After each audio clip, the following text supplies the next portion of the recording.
Is the beginner camera actually better than the much more expensive camera? That's a ridiculous limitation. Why camera manufacturers do that to beginner cameras is beyond me. For that price difference, some people would probably expect a much better image quality. So, I bought a new camera, and despite being a professional photographer, I got an entry-level tool because I'm curious what I would actually miss in a beginner camera when I'm out shooting. Are you curious too? Let's dive right in. I tested the following scenarios: landscape photography, wildlife photography, sports photography, low light, portraits, flash, and even Milky Way photography. I started with landscape photography as we spent a few days in the Austrian mountains with a rented camper van. This is actually the area of photography where I expected the least difference. Which cameras am I going to test? For one, the Canon R50, a pretty popular mirrorless camera which is the second most affordable in the Canon lineup. I went for this over the cheapest one mainly because I couldn't live without a tiltable display. I very often shoot from extremely low angles or hold it up high in the air just to get different perspectives. That is an absolutely must-have for me, so the cheaper R100 was not an option. As I have shown in my YouTube photography course, perspective is one of the key components that give an image a wow factor, particularly in landscape photography. And the other contestant that I will be using in this test will be the Sony a7 IV. It's not a professional camera per definition, but it's my go-to camera for almost everything except for fast-moving action, where I use an even more professional camera. When you watch this video, there is probably going to be a successor on the market, the rumored Sony a7 V, which will make the Sony a7 IV even more affordable. So why not shoot a few images? As a start, I will use the 18-45mm on the Canon, which is the kit lens, and on the Sony I will use the 16-35mm f4 lens. When we set both to 18mm, we get these images. This location is usually gorgeous, as you can see in these images, but unfortunately for this test the weather wasn't all that great, but still good enough to see what we need to see. And what we immediately see when we compare the two images of the two different cameras is that the field of view we will get from the a7 IV is much wider, despite using a similar focal length. That's because the Sony is a full-frame camera and has a bigger sensor than the APS-C sensor in the R50, which is also called a crop sensor because a smaller sensor basically crops out a part of the image. Now let's go a little deeper by first analyzing the image of the beginner camera. When we take the image shot at the wider end of the kit lens, so 18mm, we see that it actually looks pretty good, even when using the lowest aperture setting of f4.5 and when we look at the image at 100% magnification. One thing that bugs me though is one of the corners. The left side is relatively soft, you could even say blurry, but I have to admit if I zoom out again, you hardly see that. So unless you're a pixel peeper, which I admittedly am, you probably wouldn't bother at all. Particularly since you usually don't photograph landscapes at f4.5, but rather use a higher aperture number like f8, which seems to be the sweet spot for the kit lens. So if we compare f8 to f4.5, we see that the problem is much less apparent. So I'd say I could easily live with that result. But talking about pixel peeping, landscape photography is probably more about lenses than it is about cameras. Let me quickly use an old prime lens at 24mm f1.4 that I have set to f4.5 for best comparison. I need to use an adapter to adapt the old DSLR lens to the new mirrorless camera. If we zoom in, we see that the prime lens is considerably sharper, even in the center. But again, nothing I would even realize in regular use. Before we change to the more professional camera, let me have a look at the longer end of the kit lens, 45mm, and immediately compare it to the very popular, because extremely affordable, 50mm f1.8 lens that I again adapted. Now we don't even have to zoom in to see the sharpness difference, at least not on a bigger monitor. Yes, I have to take into account that one is a 45mm and the other is a 50mm lens, so the latter would logically give me a bit more detail. But if I zoom in, I get this versus that. That difference is definitely relevant. Not for an Instagram post, but if you want to print the image or maybe just crop it, this difference is worth noting. So as expected, lenses do make a difference when it comes to image quality. But what is more important, cameras or lenses? Time to get to the more advanced camera. To compare the images of the two cameras, I have to take the crop factor into account, so I used the optical zoom on the Sony to make them match. What we see is that the Sony obviously has a bigger resolution, namely 33 megapixels versus 24 megapixels of the Canon.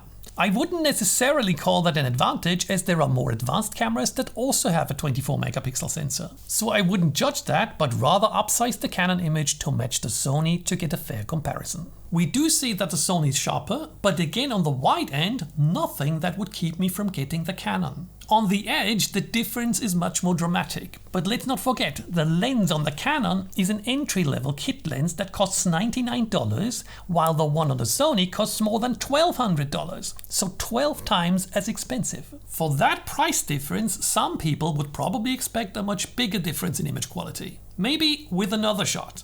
I went to one of Austria's most famous photo spots for you, Hallstatt. Again, not the best weather, because usually you could get shots like this, but for a camera test, it is okay. If we look at the center, we do see a bit more detail on the more professional setup. But in the corner of the beginner kit, we now see that it is really soft and muddy. That's definitely not something I'd be happy with as a professional photographer. But if we zoom out again, it starts to disappear. So again, on Instagram, probably nobody would even notice. So our first conclusion? For landscape photography in decent light, you could actually get pretty good results with a beginner camera. Particularly considering that one combo costs $800 and the other $3,700, so more than 4 times as much. Let me just show you a few more landscape shots so that you can see that you can get beautiful images with this entry-level camera. What I need to mention is that when taking pictures in this landscape genre, I usually have a lot of time, so camera handling is not really an issue. But to give you an example of what I still miss is that I usually have dedicated dials for aperture, shutter speed and ISO. On the entry-level camera, I have to press several buttons to get access to these settings. For example, at the moment I have the front dial set to change shutter speed. Then I need to press this button here to make the same front dial change aperture.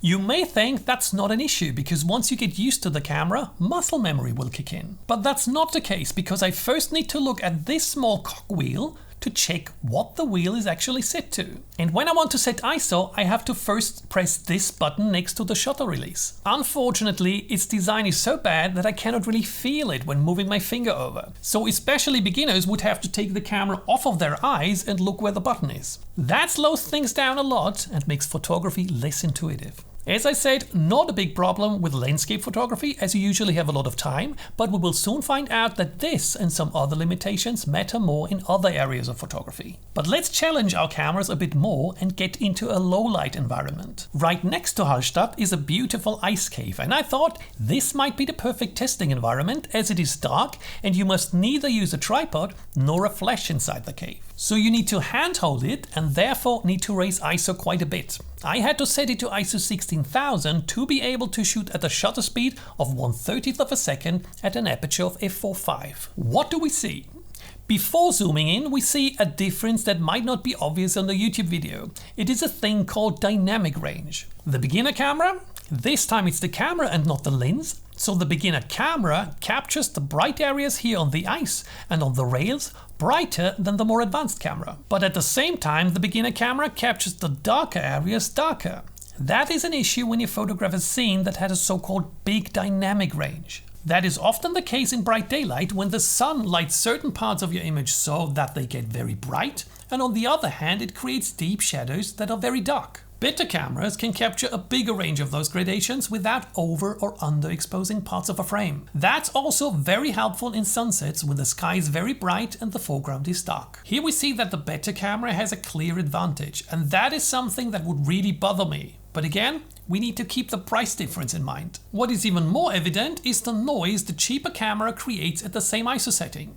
If you're watching this video on a smartphone, let me tell you, the difference is really extreme. Plus, we again see the soft corner of the lens. That's a level of image degradation that I really have an issue with as a professional photographer. But again, if you only shoot for Instagram, the difference is much less evident, particularly in regard to noise. Before we move on, let me just show you the 16mm wide angle shot of the full frame camera versus the 18mm crop sensor shot. So the angle of view of the kit lens is obviously also limited in areas where space is an issue. You can obviously buy a wider lens, but you should be aware of that. Okay, that gave us a first look at the low light capabilities of these cameras. One area of photography where that is very important is Milky Way photography, or better said, night sky photography. That is one of my favorite areas of photography, People say it's very demanding when it comes to cameras and lenses, so let's see how the beginner camera can keep up. I won't go into much detail on how Milky Way photography actually works. I'm currently creating a Milky Way photography course that will be ready when the next Milky Way season starts,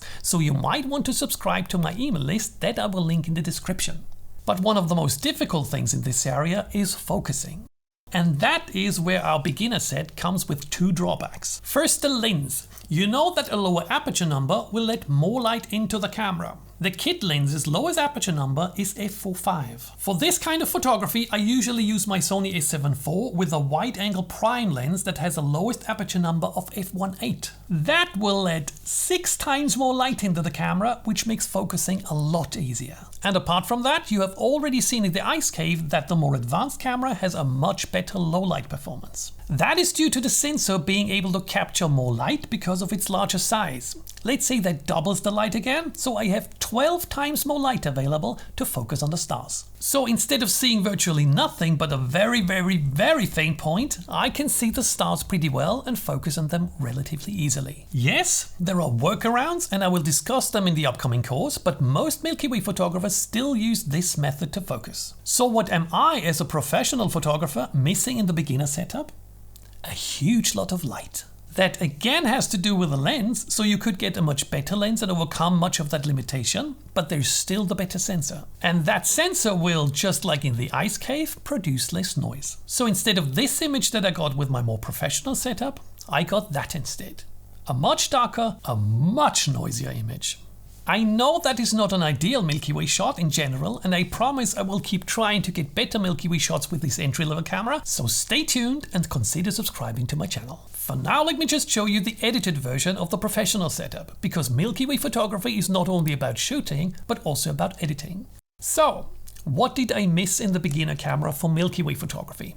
First and foremost, focusing was a pain. And again, it was the low light capabilities rather than anything that has to do with usability, because this area of photography is something where you have quite a bit of time setting everything up. That will completely change for our next scenario. We've been asked to photograph the last soccer match of our neighbor's career, and it seemed like another good opportunity to test this little thing. It all started in the late daylight hours and continued into darkness on an amateur soccer field. Similar to fields where most soccer moms and dads would photograph their kids. I personally photograph a lot of athletics and have even been to European Championships representing our National Athletics Federation as a photographer. So the camera's capability of shooting sports is very important to me. And here is where things get a little limiting with beginner cameras, which makes shooting a lot more difficult. So no, your idea that a beginner camera is easier to use is not correct. It's the opposite. The more advanced camera is easier to use. Let me give you a few examples. I have a joystick on all the cameras that I use.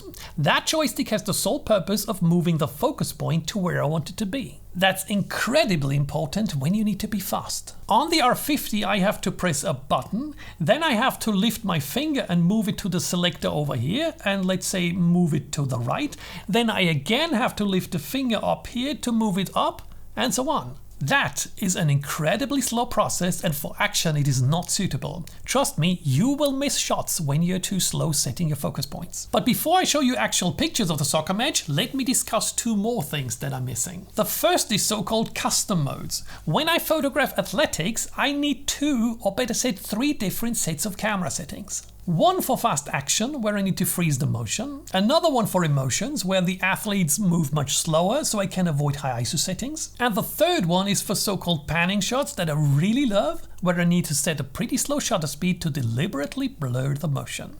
I have set my cameras so that these 3 different sets of settings are programmed to 1, 2, and 3 on the mode dial. So whenever I want to make use of them, I have super fast access by just rotating the mode dial without even looking at it. And maybe even more important than all the setting stuff is another limitation of beginner cameras. For sports and wildlife, the amount of images your camera can shoot per second is often crucial to get the perfect pose of your subject. But there is more to that. It's not only the amount it can shoot, but also for how long it can do that. Canon sports a whopping 15 images per second for the R50. That sounds fantastic because the Sony a7 IV just has 10 frames per second. So, is the beginner camera actually better than the much more expensive camera? Well, let me tell you, that is actually a marketing trick to some extent, because the beginner camera can only shoot at that speed for about half a second, and then it slows down dramatically. The Sony a7 IV, on the other hand, will shoot at 10 frames per second forever. Or if I take my more advanced camera, the Sony a9 III that is currently filming, that can shoot 120 frames per second for about 2.5 seconds. And if I set it to a lower frame rate like 30 frames per second, you can shoot for 14 seconds. At 30 frames per second. Not that you need it that long, but half a second that the R50 would give you is really lame. Why is that? A camera first shoots the images into a relatively fast internal memory called the buffer. From there they are written to the memory card. Writing to the memory card is much slower, so when that buffer is full, the camera slows down. The buffer on the R50 is so small that it would only take up to 7 images, which is ridiculous as the much older Canon T7i, which is the predecessor of the R50, also has the same buffer size. And something that is even worse, the R50 also inherited another limitation, namely the SD cards that you can use in the camera. There are different SD card speeds available. Some will write much faster than others, so the buffer will clear much faster. But Canon decided to give that camera an ancient card interface, which will only allow very slow write speeds, which means that once the buffer is full, it will only shoot at 1 image per second, because that is the speed at which it can clear the buffer. That, dear Canon, is ridiculous in this day and age. I see that you wonder what that actually means for photography. Well, here I have an example. Don't yet look at the image quality, etc. Just have a look at the sequence. I started taking pictures at this point, so shortly before my neighbor got the ball. I could shoot 6 images consecutively, but then the camera took a break, and that's why I missed the right moment. You could actually argue that a highly professional sports photographer would be able to press the shutter at the right time, and I agree. But we are talking about judging beginner cameras here. Obviously for sports photography you need a longer reach than the kit lens can give you, so I will start with a very popular lens that many beginners use as their first telephoto lens, the Canon 75-300mm. I will have to again use the adapter from Canon to adapt the old DSLR camera to the new mirrorless camera. What do I get? Here is an example shot from after sunset. Not only is the image pretty noisy because I had to use ISO 32,000 to get a decent exposure, moreover it is absolutely not sharp. Why? Because first, that lens is not extremely sharp to say the least, and second, it focuses very slowly. You might now say this is a camera and not a lens test, but I want this to be more than just that, and you have seen in the previous examples of landscape and Milky Way photography, lenses are quite important. So I also had another lens with me, the 100-600mm from Sigma. This one is a lot sharper. Look at this image, you can even read the text on the shirt. But it is not all that much faster when focusing, and I got a lot of out of focus shots, despite using the cameras correctly. That's the only reason why I told you about my athletics work. I don't want to brag, but I want you to trust me that I do know how to set cameras properly. And if you use your beginner camera and can't get the results you see from the pros, one reason is focus speed. For the Sony, I have used the 200-600mm lens. Not great in low light either, and you get quite a bit of noise, but the sharpness is a lot better and more consistent. But what if we used an even more professional setup? Let me show you what I got with the a9 III that is currently filming, and with this big boy, a 300mm f2.8 prime lens. Much less noise, impeccably sharp due to the much better focus, and the lower aperture that I can set on this professional lens let me set ISO 6400 instead of ISO 32000. And then let me show you this. No, that is not a video, but a series of photos taken with this professional camera. Selecting the best image out of this series is a breeze. I can just click play, select the batch. The camera will then show me the complete sequences of video, so I can quickly choose the one I want. I protect and rate that image in camera and delete the rest of the batch. All that means speed that I totally miss on this beginner camera. On my professional sports kit, I get home with less images than ever before and everything is already pre-selected. A huge time saver, and as a professional photographer, time is money. To show you another disadvantage for sports photography, I have taken the camera to another sports event, the Bobsleigh World Cup. One of the curves is a rather long one and the bobsleighs need around 4 seconds to cross it. I love to shoot with longer shutter speeds to get some motion blur into the shots. The technique is called panning shots. Even with practice, not every shot will be sharp, so it is better to have a series of images to select from to get a really good one where at least parts of the subject are sharp and the background has that motion blur that shows the action. The 4 seconds curve would give me enough time to shoot for 4 seconds and get a really good shot. Well, theoretically, because as we have already learned, the buffer of the R50 is filled after half a second and then I only get 1 image per second. The A7 IV would shoot 10 frames per second for as long as I want, and my super fast professional sports camera would shoot even more. And while we are at winter sports, it was snowing during one of the training sessions of the Bobsleigh World Cup. Beginner cameras basically have no weather sealing at all, so you want to protect them from rain and snow. The more professional the cameras get, the better the weather sealing and the less you have to worry about that. So in sports photography, cameras and lenses matter a lot.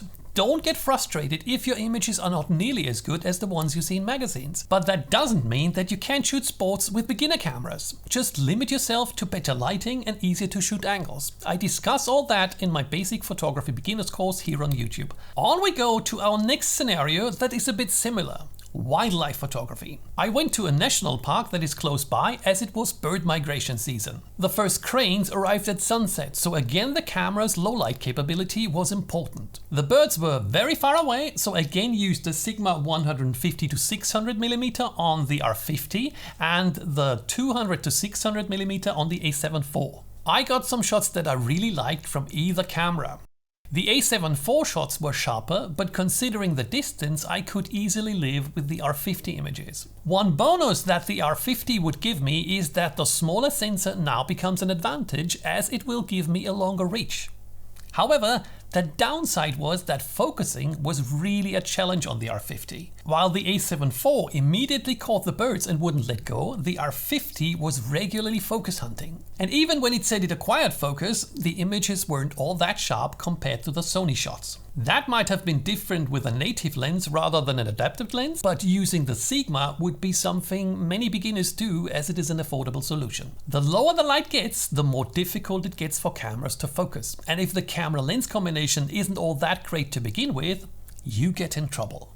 And talking about low light again, the two obviously created a different amount of noise. But especially the noise in the brighter parts of images can be dealt with pretty well using, for example, the new AI denoise function in Lightroom. Then it got too dark and we needed to stop shooting. Early next morning, the cranes started their flight towards the south, which again gave us some comparison shots that show us the advantage of the crop sensor in regard to the reach, but also again show that the images of the more advanced camera lens combination just turned out sharper. I even used my sports lens at one time and the results were crazy sharp, even though the subject was rather small in the frame. Then we saw a group of deers crossing in the far distance where the difference was less evident when comparing the two 600mm lenses, probably due to the atmospheric flicker. I got a relatively nice shot of a jumping deer with the R50. Nothing to call home about, but nice to see that the camera was able to track the deer very well. Here's a still shot of longhorns, and then some cattle egrets where both cameras had mixed results. But my wife took the image of the day with the A7 IV. One thing I want to show you. Let me use this image taken with the R50. That is sharp, but not perfectly sharp. I denoised it and used Topaz Sharpen AI on it, which improved the image big time. So a bit of a workaround to slightly soft images can be using software to improve details. Before we sum up the wildlife section, let's quickly go to a park in Vienna to show you a function that I absolutely miss in cameras that don't have it. That function is called pre-capture. It will capture images into the buffer of your camera as long as you hold the trigger button. So if you focus on a bird, wait till it flies away and then press the shutter, it basically acts like a photography time machine. It will save the action that happened before you press the shutter to the memory card. And that makes it easy to get shots like this, and that. My professional sports camera supports that function, but also, for example, the newly released Sony a7 IV or the Canon R60. That, by the way, is also a function that I use during the soccer match, and it is very helpful for certain sports photography. So, what did I miss in the beginner camera when shooting wildlife?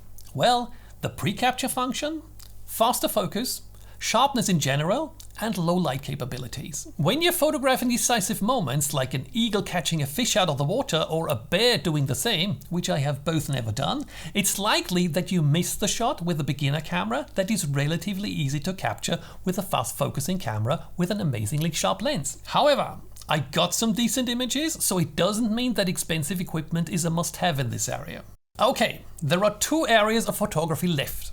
First, I want to discuss regular portrait photography. I went into town to photograph my parents-in-law. I used a shop window as a light source and brought them in front of Christmas lights to show some nice background blur. It was a bit tricky as there were constantly moving people into the frame, and I don't want to show random people in a YouTube video due to data protection laws. So please forgive me if these are not the best portraits you have ever seen. However, they will show you a few things that help us compare the images of both cameras. I have used the Sony a7 IV with the 85mm f1.4, a very popular portrait lens, and I started the comparison on the Canon R50 with the kit lens zoomed in all the way, and that gave me 45mm f6.3. What are the differences? First, using an aperture of f6.3, I obviously get a lot more sharpness into the background, which doesn't really help concentrating on the subject. I know that not everyone wants a blurred background like that, but if you do, you need to understand that the kit lens can't give you that. But I also used the cheap nifty 50 again with the adapter, and I'd say that is much better. Still not even close to this full-frame Sony camera with the f1.4 lens, but it helps you concentrate on your model rather than give you that smartphone look that you'd get from the kit lens. So with a relatively affordable upgrade, you can give your portraits those blurred backgrounds. If you know what you're doing, of course. If you don't, let me recommend that photography course of mine again. But back to the initial comparison for the Sony with the portrait lens and the Canon with the kit lens. I also photographed my father-in-law and used a lit billboard as a light source. Yes, if you're creatively searching for light, you can get some beautiful results. However, the light of that billboard was rather dim, and while I could use ISO 320 on the Sony due to the f1.4 aperture, I had to raise it to ISO 6400 on the R50. Again, this is not because of the camera but because of the lens, but still it's beginner gear versus professional gear. So if we zoom in, we see a lot more noise on the kit lens than we see on the professional lens. There will always be more noise in the shadows than in the highlights though, so I would say noise-wise I could even live with that. The sharpness on the Pro gear is impeccable, even at the lowest aperture setting. But as we already know, it's not bad on the kit lens either, and for portraits, the corners don't matter at all. And if we used Lightroom's denoise function, the image would easily do for an Instagram or Facebook post. But talking about noise again, what can you do to avoid excessive noise? Use a better lens, yes. But there is another thing, namely using a flash. And here I have bad news for you guys and girls. While I could get a nice image with a flash from both my parents-in-law using an off-camera flash on the Sony a7 IV, what did I get from the R50? Nothing. Reason being is that the hot shoe on the R50 doesn't have a center pin, and therefore you can only use Canon flashes. But Canon doesn't produce studio flashes, so this limitation is absolutely ridiculous. I would have had to buy the ADE1 adapter for another $50, which I refused to do. So no, you won't see a flash shot from me with the R50. But let me tell you, you don't need to upgrade your camera to get better photos. Equally important and much more affordable is upgrading your skills. That will transform your photography several levels for much less than a better camera would cost you. Check out my Wolf method at wolfamri.com or follow the link in the description to get a limited time discount.